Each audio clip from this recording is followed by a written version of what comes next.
चाहते हैं, इसके लिए वो हर कदम उठा रहे हैं, खजाना खोल चुके हैं।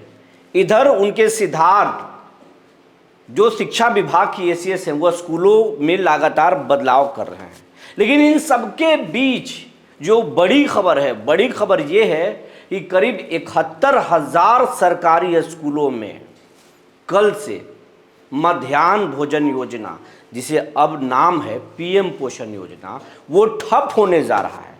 करीब 4 करोड़ बच्चों के भोजन पर संकट आने वाला है। आखिर ऐसा क्यों, वजह क्या है, ये सब कुछ चर्चा करें। जी नमस्कार, मैं हूं विपुल कुमार और आप देख रहे हैं सूर्य बिहार डिजिटल न्यूज़। अब हम बिहार के तमाम दर्शकों से ये अपील करना चाहते हैं, तमाम लोगों से कहना चाहते हैं, ये आपका चैनल है, आपके प्यार आशीर्वाद से ये चैनल दिन दूना रात चौगुना तरक्की कर रहा है। आपका प्यार ऐसे ही हमारे प्रति बरसना चाहिए, इससे चैनल को बड़ा होने में मदद मिलेगा और ये टीम बड़ा होगा। हम ऐसे ही निष्पक्ष और बेबाक खबर लेकर आते रहेंगे। अगर अभी तक आप इस चैनल को यूट्यूब पर सब्सक्राइब नहीं किए हैं तो सब्सक्राइब कर लीजिए, बेल आइकन को दबा लीजिए। अगर आप हमें फेसबुक पर देखते हैं तो पेज को फॉलो करना ना भूलें। सूर्य बिहार का अपना व्हाट्सएप चैनल भी है और उसका लिंक इस खबर के डिस्क्रिप्शन में दिया हुआ है, उसे आप ज़रूर ज्वाइन कर लें ताकि हमारी हर खबर आपको सबसे पहले मिले। अगर वीडियो अच्छा लगे तो आप दूसरों लोगों तक पहुंचाइए। अब खबर आपको विस्तार से बताने जा रहे हैं। सबसे पहले खबर को आगे बढ़ाने से पहले एक वीडियो को देखिए, जो ये बिहार के औरंगाबाद ज़िले का वीडियो है, जहां मध्याह्न भोजन योजना के कर्मचारी, मध्याह्न भोजन माने पीएम पोषण योजना के कर्मचारी जो संविदा कर्मी है, बीआरपी, डीआरपी, डीपीएम और अकाउंटेंट, ये तमाम लोग दफ्तरों में कैसे हड़ताल पर बैठ गए हैं, ज़रा इसको देखिए। आप लोग के यहाँ बैठे हैं, हम सभी हड़ताल पर हैं और हमारी मांग बस एक सूत्री है। हमारी मानदेय सम्मानजनक होना चाहिए। माननीय मुख्यमंत्री के द्वारा लगभग सभी विभागों के संविदा कर्मियों को मानदेय दोगुना किया गया है। हम लोग विगत कई वर्षों से अपनी मानदेय बढ़ाने के लिए प्रयासरत हैं, लेकिन हमारे जो निदेशक महोदय हैं वो अभी तक इस पर। ये आप वीडियो देख लीजिए होंगे, ये सिर्फ एक ज़िले की बानगी है। वैसे बिहार के सभी ज़िलों में और सभी 38 ज़िलों में ये धरना शुरू हो चुका है, हड़ताल शुरू हो चुका है और अनिश्चितकालीन हड़ताल है। बीआरपी, डीआरपी, बीपीएम, डीपीएम तमाम लोगों का कहना है कि सरकार तमाम लोगों के लिए खजाना खोल चुकी है, चाहे वो स्कूल के रसोइया हो या फिजिकल टीचर, नाइट गार्ड, सबके लिए सबका मानदेय बढ़ा दिया गया। आशा हो या ममता हो, सबको दे दिया गया। लोगों को बिजली फ्री में दी जा रही है। शिक्षा विभाग में शिक्षक हैं, फिर भी जो है शिक्षकों की बहाली लगातार हो रही है और कहा जा रहा, सरकार कह रही है कि हम लगातार नौकरी दे रहे हैं, रोजगार दे रहे हैं, सबको सब कुछ दिया जा रहा है, लेकिन हम सालों से काम कर रहे हैं, हमारा मानदेय बिल्कुल नहीं है। जबकि हम एक अधिकारी हैं, अधिकारी का दर्जा हमें प्राप्त है, हमें मजिस्ट्रेट बनाया जाता है चुनाव में, और हम स्कूलों पे जो जहाँ पर पीएम पोषण योजना चलता है, यानी सरल भाषा में कहें मध्याह्न भोजन योजना, वहाँ हम हेड मास्टर जो होते हैं वो हाई एजुकेटेड होते हैं, उनकी योजनाओं का हम जांच करते हैं, उनका जांच रिपोर्ट करते हैं और हमारी जांच रिपोर्ट पर बड़े से बड़ी कार्रवाई होती है। लेकिन उस स्कूल के चपरासी से भी कम मानदेय हमारा है। अरे छोड़ दीजिए, हमें तो अभी जो सरकारी ड्राइवर हैं जो संविदा पर बहाल हुए, जिनका हाल में नीतीश कुमार ने बढ़ाया है वेतन, उससे भी कम है, यानी चपरासी से भी कम वेतन है। और वहाँ पर जो ऑपरेटर हैं, अलग अलग विभागों में जो ऑपरेटर हैं, उनसे हमारा मानदेय कम मिल रहा है। तो फिर हम काहे का पदाधिकारी, काहे का निरीक्षण करता, और फिर ऐसा भेदभाव करके सरकार क्या करना चाहती है, नीतीश क्या बताना चाहते हैं। और जो सिद्धार्थ दिन रात चीख कर बोल रहे हैं, अलग अलग चैनलों पर बोलते हैं या एक खास चैनलों पर बोलते हैं कि हम तो शिक्षा विभाग में चमत्कारिक बदलाव कर रहे हैं, हम ये ऐप ला रहे हैं, वो बदलाव कर रहे हैं, हम तमिलनाडु मॉडल फॉलो कर रहे हैं, ये मॉडल फॉलो कर रहे हैं। क्या यही मॉडल है कि जो स्कूलों के जांच करते हैं, जांच रिपोर्ट देते हैं, उनका एक चपरासी से भी कम वेतन मानदेय हो? क्या यही एक बदलाव है? ये कौन सा मॉडल है? जहां जांच अधिकारी को कम वेतन और एक चपरासी को ज़्यादा वेतन, ये कहीं से न्यायोचित है क्या? क्या यही बदलाव है? इसी तरह के चमत्कारी परिवर्तन एसीएस करने वाले हैं? या फिर शिक्षा विभाग के जो पीएम पोषण योजना से जुड़े हुए अधिकारी हैं, एमडीएम से जुड़े हुए जो विभाग में हैं लोग, या एसीएस, वो खुद हमारी फाइलों के भेदभाव की वजह से मुख्यमंत्री नीतीश कुमार तक नहीं पहुंचा रहे हैं? वजह क्या है?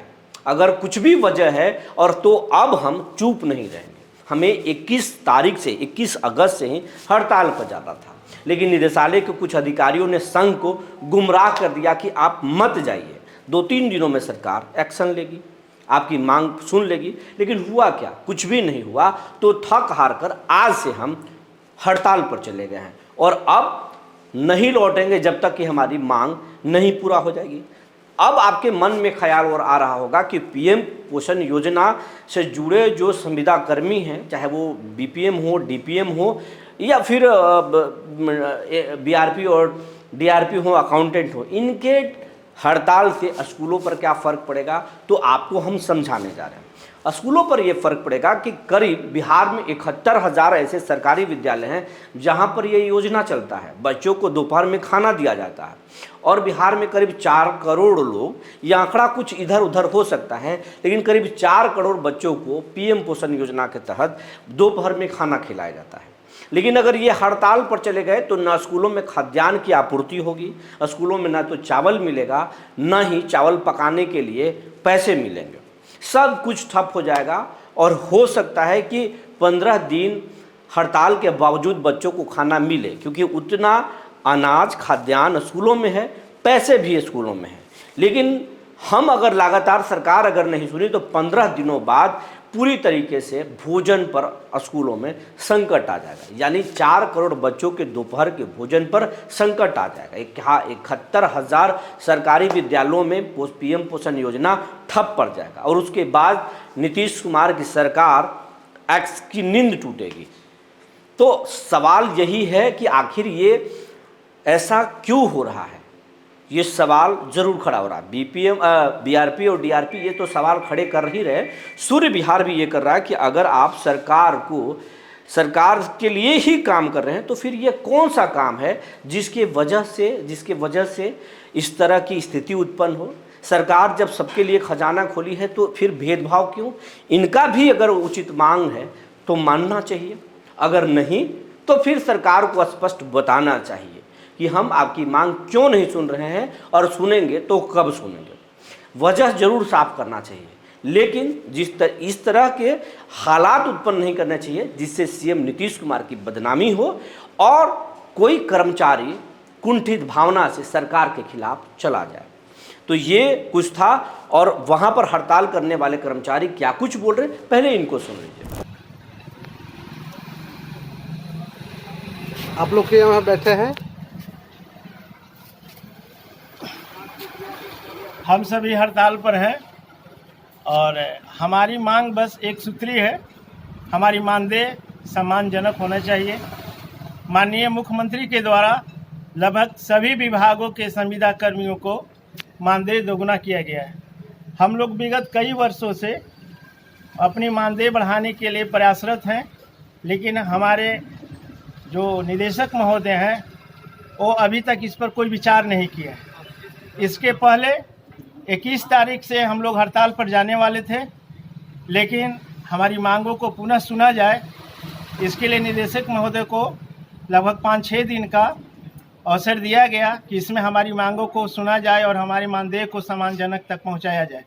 लेकिन इस पर कोई भी निदेशक महोदय के द्वारा कुछ भी कार्य नहीं किया गया।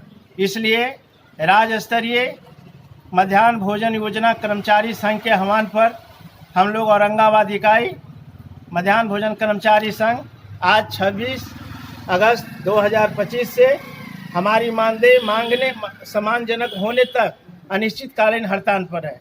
अगर मध्याह्न भोजन बाधित होती है तो उसके पूर्ण दायित्व में हमारे निदेशालय स्तर के लोगों का होगा, जो हमारी मांगों को कई वर्षों तक अभी तक नहीं। आप सुन लिए किस तरीके से ये बोल रहे हैं, और ये एक वानगी भर है। पूरे बिहार में इस तरह के आंदोलन चल रहा है और 15 दिनों बाद स्कूलों में इसका असर साफ देखने को मिलेगा।